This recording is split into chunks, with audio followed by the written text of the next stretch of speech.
Adventure scooter ba ang hanap nyo? Meron po tayo ditong Honda ADB 160. Gaano nga ba kaganda ang scooter na ito? Yan ang ating aalamin ngayon. Tara!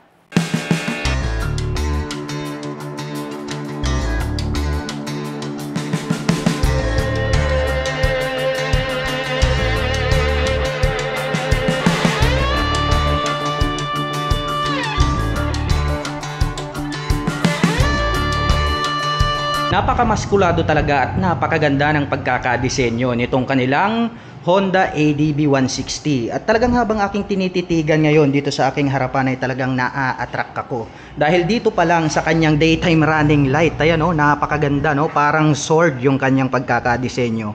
At pag tinitigan naman natin itong kanyang headlight, ayan parang nanlilisik na mata ng pating kasi nga very sharp yung edges. And then may makikita naman po tayo rito sa bandang itaas, nakalagay is ADB, so naka-intact po yan.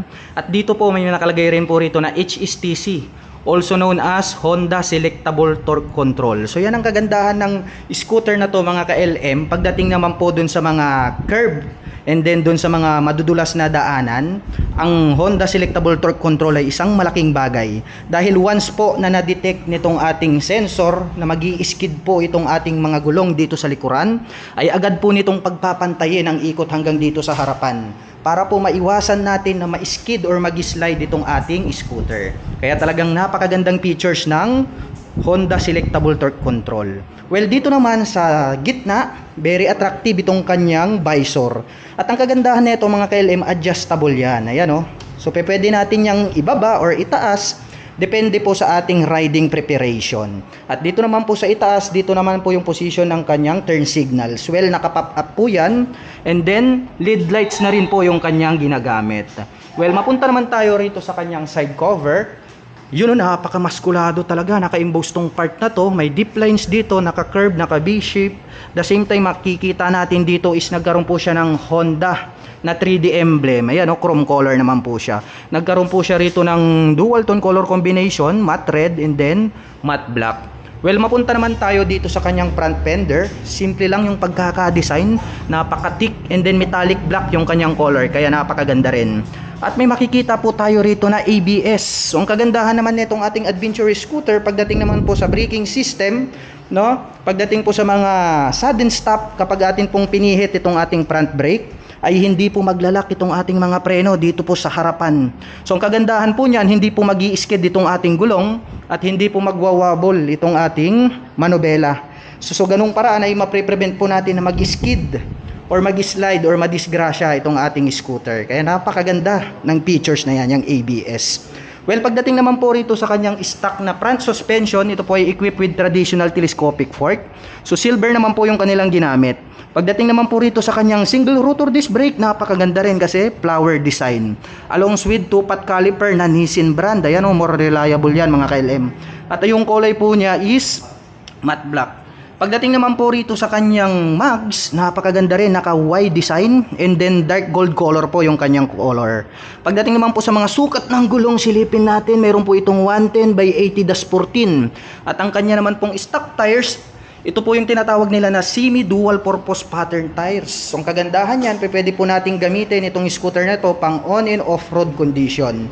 Well, mapunta naman po tayo dito sa kanyang fully digital meter panel. Ayan square type, ang ganda rin ng kanyang display. And then dito po sa ibaba may makikita po tayo rito ng mga light indicator. Nagkaroon din po siya rito ng cover para just in case man po na tirik ang araw ay makikita pa rin natin, very visible. At sa gitna may makikita po tayo rito ng mga button selector. At pagdating naman po rito sa kanyang handlebar, very flawless ang dating, napaka-sexy. Kasi nga ito po ay naka-tapered handlebar. And then yung color po niya is the same lang din ng color dito po sa kanyang mga mugs. So dark gold color po yung kanyang kulay. Pagdating naman po sa mga button, makikita natin dito itong kanyang high beam and low beam, ang kanyang horn at ang kanyang turn signal selector. Nandirito naman po itong kanyang rear brake. At sa kabila naman po, mayroon po itong auto stop start system or yung tinatawag nila na idling stop system. Well, ang kagandahan naman ng ating adventure scooter, pagdating naman po sa mga traffic situations, once po na ikaw ay naipit sa traffic or di kaya nag-stop sa stoplight, ay agad pong mamamatay itong ating scooter 5 to 3 seconds. Well, sa ganong paraan ay nakaka-save po siya ng more fuel at least emission. So napakalaking bagay lalong-lalo na sa mga Metro Manila itong idling stop system. Ang kagandahan niyan, mayroon na rin po siyang hazard. Ayan, nandirito sa gitna. Nandirito rin naman po itong kanyang electric starter at ang kanyang front brake. Pagdating naman po sa mga stock na side mirror, ayan o, dahon type. Maganda na rin itong kanyang stock na side mirror. Well, mapunta naman tayo sa kanyang ignition. Dito, makikita natin nagkaroon ng bottom nod selector. So, ibig sabihin po ito ay equipped with keyless system. Well, ang kagandahan niyan, effortless na rin ang pag-turn on and off or pag-activate nitong ating adventure scooter. Dahil nga po pa-remote ka na lang para ka lang nanonood ng television. Well, dito ang kagandahan niyan, included na rin po rito sa kanyang ignition itong kanyang fuel and set button. Well, pagdating naman po sa kanyang fuel, makikita natin na nandirito yung kanyang fuel tiff, which is nandirito sa gitna, located itong kanyang fuel tank. Well, ang advantage naman yan, once po na nasa long rides ka or di kaya pag magpapagas ka, hindi mo na po kailangang bumaba rito sa iyong motorsiklo. Dahil nga po very accessible, nasa gitna na siya, kaya less hassle free na rin. At dito naman po sa kabila, nandirito po ang kanyang left side pocket. So may door po rito, pupush lang po natin siya. Yan, nagbukas, sukatin natin, malalim din mga KLM. Saktong-sakto rito yung mga 6 inches na mobile phones. At the same time, pwede rin tayong maglagay ng gloves. At meron po tayong makikita rito na USB charging port. Ang advantage naman po ng scooter na ito ay pwede po tayong mag-recharge ng ating mga mobile phones kapag nalobat, anytime, anywhere. Mapunta naman tayo dito sa kanyang footrest. Yun oh, napakaganda rin ang pagkaka-design mga KLM oh. Ang kagandahan niya, nagkaroon po siya ng footrest extension. Well, subukan nating sakyan kung maluwag nga ba ito. Yun, saktong-sakto naman yung ating foot. Yun oh, relax na relax. At ang kagandahan naman yan, pagdating po sa mga long rides, pwede po tayong mag-cruising style. Yun, so malaking bagay ito. Nakakalis ng patig pagdating po sa mga long rides driving situation. Well, baba muna tayo. Tignan naman natin itong kanyang side cover. Yun, napakamaskulado talaga kahit saan natin pagmasdan. Ang daming mga naka-emboss na part dito. At the same time, may mga curved edges, may mga sharp edges. At the same time, yung mga deep lines. So nagkaroon po siya rito ng 3-tone color combination. Meron tayo ritong metallic gray, matte red, and then metallic silver. Well, very attractive tong color na to. At dito naman po sa kanyang side cover, may nakalagay po rito na ADB 160. So gold color po to, 3D emblem, very attractive sa ating mga paningin. At dito naman po sa gitna, nandirito naman itong kanyang pillion step para naman sa ating back rider. So ang ganda rin ng kanilang nilagay rito kasi nga po ito po ay aluminum, silver color, not fadable yung color. At ang ganda rin ng pagkakaroon niya ng slot dito pag binalik natin. Ayan, so talagang in preparation yung kanyang pillion step. At pagdating naman po rito sa kanyang side stand, ang kagandahan po nito ay equipped na rin po siya ng side stand engine cut-off switch. So once po na naka-engage yung kanyang side stand ay hindi na po mag-turn on itong ating adventure scooter. So sa ganong paraan ay maiiwasan po nating madisgrasya dulot po ng side stand. Well, balik na natin to. At nandito naman po itong kanyang center stand.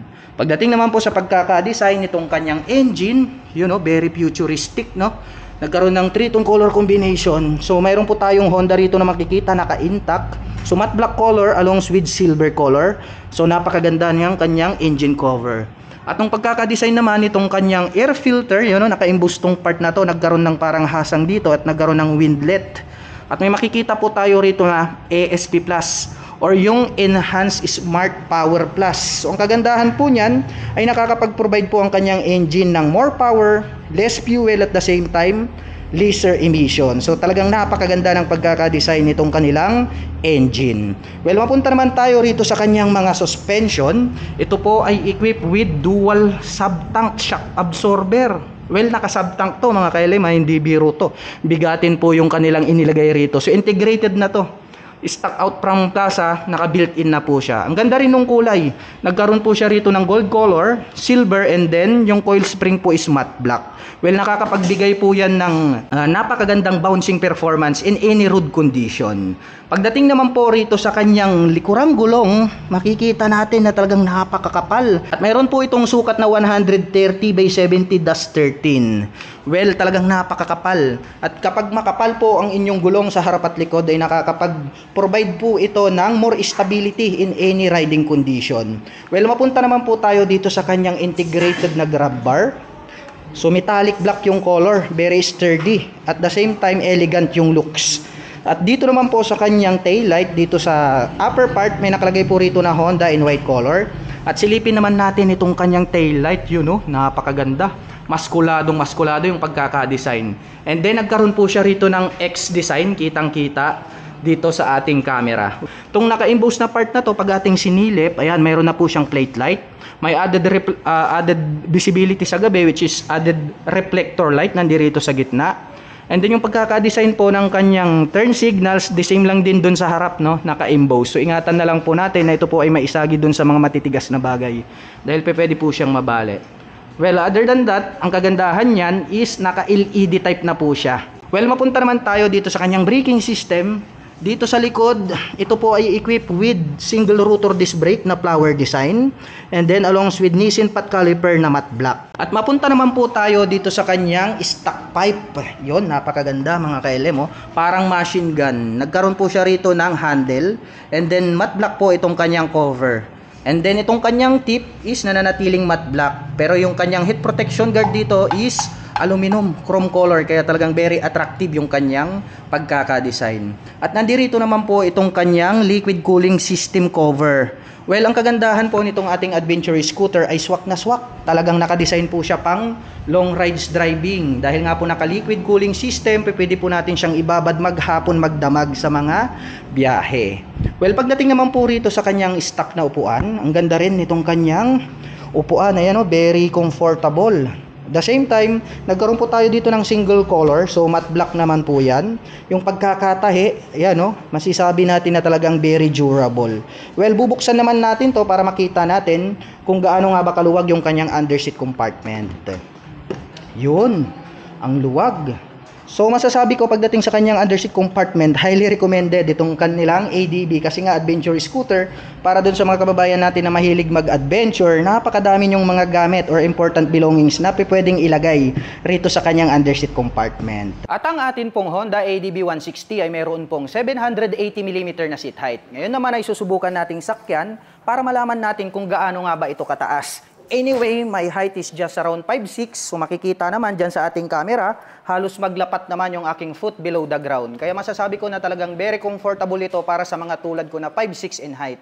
At para naman po sa mga kababayan natin na hindi naman masyadong katangkaran, nothing to worry about.